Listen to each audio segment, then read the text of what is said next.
Hey guys, today I'm going to do a video on rebuilding this Briggs and Stratton starter. In this case, this one drags, and it also has a broken brush holder. If you look, notice these top three have a piece of plastic in there, and the bottom one's broke, and the spring's missing, so it's only using 3 brushes. So we're going to put a whole new end cap on it because that's broke.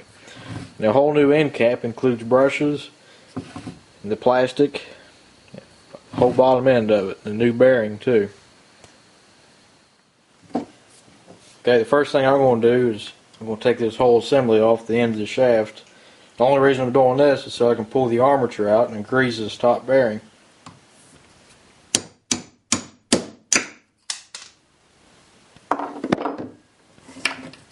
And there's the top end off. Okay, now we're going to get ready to take the whole starter apart. And to do that, you need to take these 2 bolts out. They run all the way through to the end over here. So, and they're 5/16. Now we're going to take these out.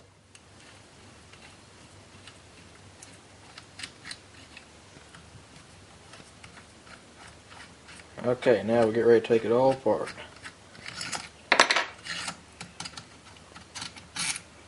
Might want to watch your eyes because it's possible for a brush or a spring to come out. Okay, here's your brush assembly. You can see this is pretty much burnt up. It's been hot. And right here's what I was talking about earlier. You can see the spring's missing. The whole brush just sits in there loose. So we're going to be replacing this whole end cap. Now we'll take the rest of the starter apart. Top end just comes out. You can pull the armature out either direction. Okay, here's your armature. We're going to clean this up too with sandpaper. You see it's pretty scored up and dirty. So we're going to clean that up. Okay, the way I do this, you just take your sandpaper and go all the way around your commutator here. Actually, the best method is to chuck it up in a lathe and take a few thousandths off, but I don't have a lathe, so we're just going to do it like this. Just trying to clean it up a little bit.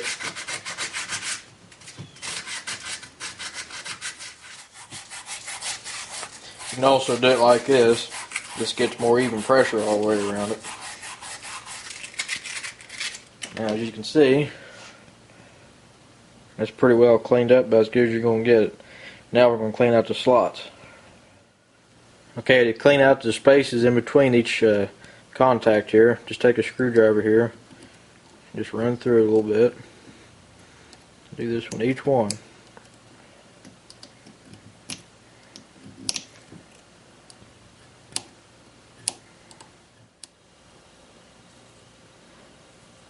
Here's about what it should look like after you get it nice and clean.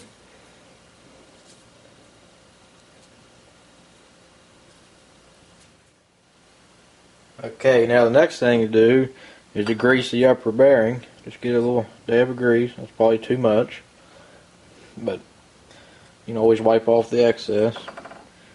And you got a washer that goes on, and another washer here. Okay, now we're going to put the armature in. Make sure you got this right. Now we're going to wipe off the excess grease.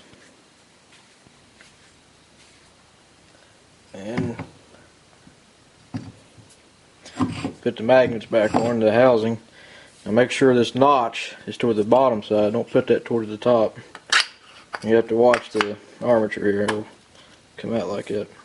Now we're going to put the end cap on. Okay, here's the new end cap. Brand new out of the box. And if you'll notice, it's got holders on here. See these metal holders? These come in here and hold the brushes back so you don't have to tie them or anything. This is the easiest way to rebuild one instead of buying the brushes, because you got to tie each one. This way you're doing a complete rebuild of it. Now I'm going to go ahead and put a little dab of grease on here. Okay, after you grease it, you want to go ahead and get the end cap put on. You got to line up the bolt with the slot. Going just like this. The brush holder went ahead and popped out. And we got to get the bolts in.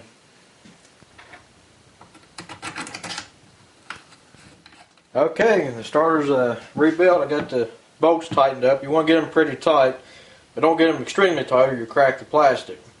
Now, normally, the brush holders will stay in until you get the bolts put in, then you can just pull them out. In this case, they came out. That made things a little difficult because the bolt didn't want to line up here.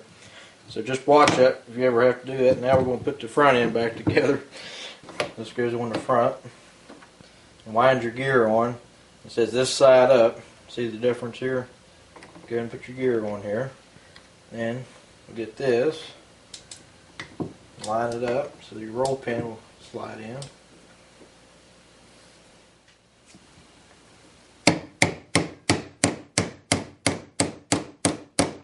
And there you go. Now we're going to hook it up and see if it works. There it is.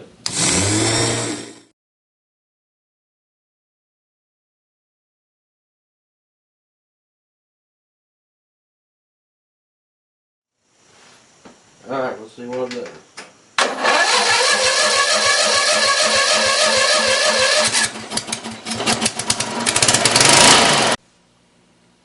Alright, got it put back together and it seems to run pretty good. Thanks for watching, guys. Hope you all learned something from this. If you got any questions, let me know and I'll try to help you. Thanks for watching.